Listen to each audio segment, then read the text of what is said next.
আওয়ামী লীগ এবং শেখ হাসিনার যে অস্তিত্ব, এটি প্রয়োজন অপ্রয়োজন বা যতটুকু আসুক এদেরকে গুরুত্ব দেওয়ার জন্য সরকারের যে সিক্স সেন্স থাকা দরকার, এই অপপ্রচারের ফলে সেই সিক্স সেন্সগুলো নষ্ট হয়ে যাচ্ছে। যেমন ধরুন আপনার সামনে একটা গোকরা সাপ আছে বা একটা রয়্যাল বেঙ্গল টাইগার আছে।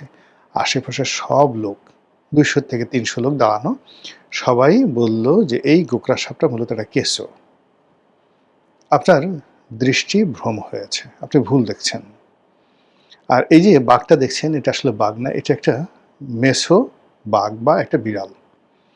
এভাবে ২-৩০০ লোক যদি বারবার বলতে থাকে, একটা সময় আপনি বিভ্রান্ত হয়ে যাবেন এবং আপনার কাছে মনে হবে আসলে ওটা কেঁচো বা আসলে ওটা মেছো বাঘ বা একটা বিড়াল।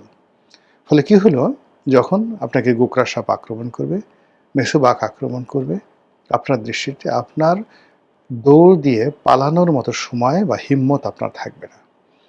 তো এই ক্ষেত্রে যেটা হচ্ছে, শেখ হাসিনার জামানাতেও এই যে যারা বৈষম্য বিরোধী আন্দোলন করেছে কিংবা বিএনপি, জামাত, তাদের যে শক্তিমত্তা, পুরো জিনিসটিকে মানে শূন্য করে দিয়ে তার দলের নেতা, কর্মী একেবারে শেষ সময় পর্যন্ত পুলিশ, ছাত্রলীগ থেকে শুরু করে যুবলীগ সবাই বুঝিয়েছে যে এটা কোনো সমস্যাই নেই আপা।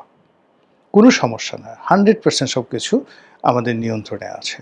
এমনকি যখন তাকে হেলিকপ্টারে উঠিয়ে দেওয়া হয়েছে, তখন হয়তো বলা হয়েছে বিভিন্ন জায়গা থেকে, আপনি জাস্ট ২৪ ঘন্টার মধ্যে আপনি ফিরে আসবেন। আমরা জাস্ট পরিস্থিতি সামাল দিয়ে ২৪ ঘন্টা পরে আপনাকে আবার নিয়ে আসছি। তো এইরকম একটা ইলিউশনের মধ্যে রাষ্ট্র ক্ষমতা যিনি থাকেন, তাকে যখন রাখা হয়, তখন আল্টিমেটলি তার পতন অনিবার্য হয়ে পড়ে।